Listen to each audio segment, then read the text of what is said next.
most people think about when they think about Dungeons and Dragons, right? It's about fighting, right? It's about monsters, dragons, right? So we start out with the dungeon, right, where they're exploring, and then we get to a point where they have to fight something, right?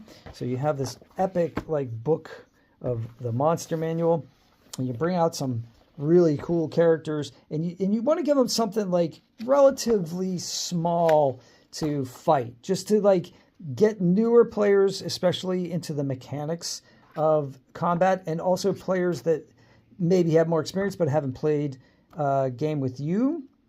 Maybe you give them something that's atmospheric. It gives them the idea of like what's in this realm that they're going to like encounter.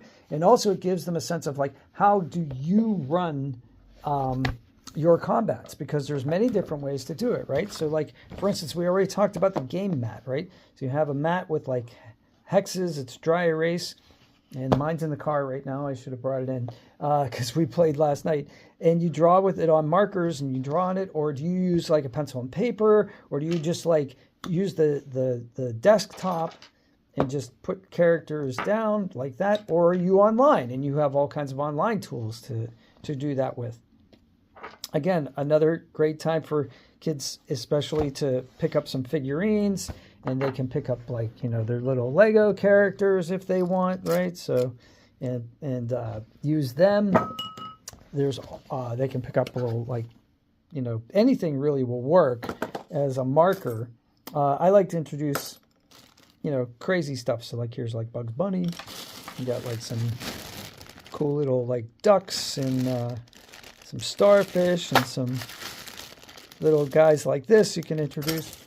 But it gives people a sense of like where things are in relation, and then you can introduce rules. Like you can introduce distance, you can introduce range, you can introduce cover, right? People can hide behind things, people can hide and use stealth on the battlefield, but combat is a central part of D&D, and I like to make it a central part of my 5-room dungeon. So it's actually room number 3.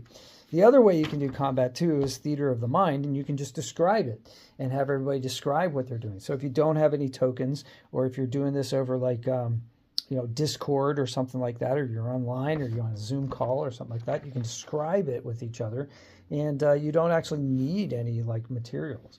But combat is a big part of D&D, and I like to have that centrally located. And we're going to get back to that again in room number 5. But for right now, we move on to room number 4. And what I like to do